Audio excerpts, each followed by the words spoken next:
Hello everyone, it's Katrina here from Kundalini with Katrina. I am actually videoing you from my bed. I have decided to take it easy this afternoon because I am teaching later on this evening, and it's about knowing when I feel tired and acknowledging that and giving myself the appropriate rest.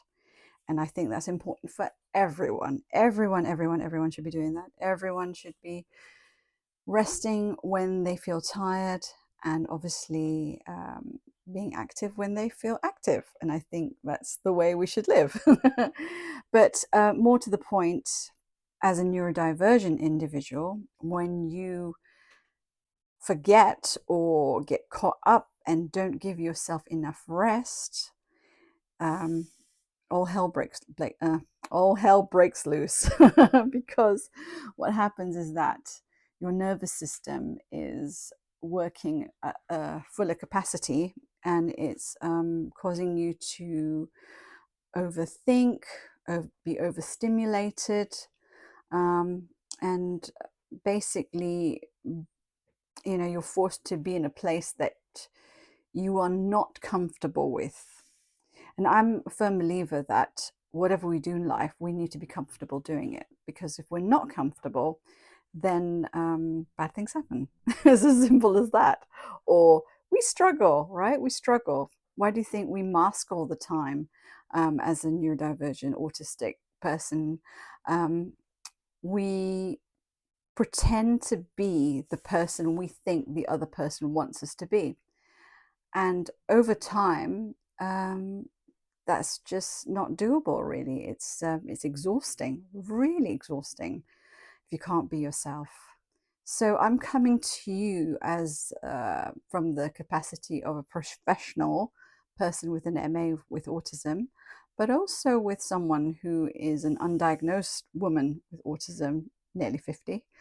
So I'm going through my perimenopause as well, and also as a Kundalini yoga teacher. So I understand the structure and what we need for our well-being from a professional capacity, but I also understand what it means to be autistic, and also from a professional capacity of autism, I understand how to regulate my nervous system.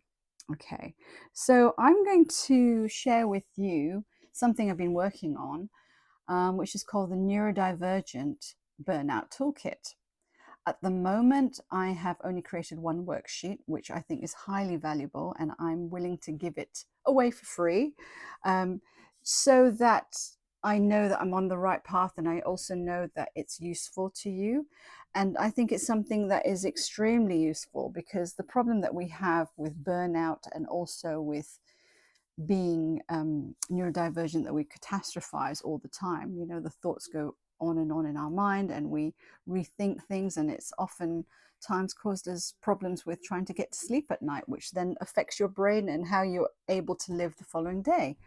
So my neurodivergent toolkit, the first sheet, is called What Ifs versus What's True.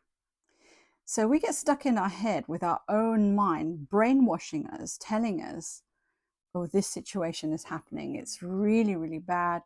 It's really, really dangerous. We're going to get into trouble. We need to change our ways. But we're not looking at what's really happening. Say, for instance, you got told off by your boss, and your boss has picked you up on perhaps not reaching a deadline in time. So you catastrophize on that. You think about it all day, all night. And as autistics, we do. We catastrophize to the nth degree. We're really intense at catastrophizing. We'd be given, doctorates in catastrophizing because we're so good at it.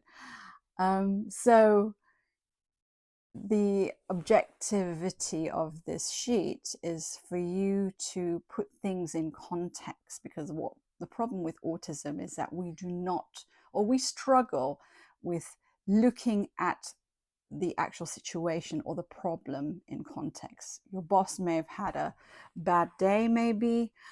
He or she may have had a lot of expectations on him or her, or they, and so you don't know what's really going on their side, but you're taking their story and taking it to heart, and therefore catastrophizing over it and worrying about every little tiny detail. And people who are autistic are very, very good at picking out the details.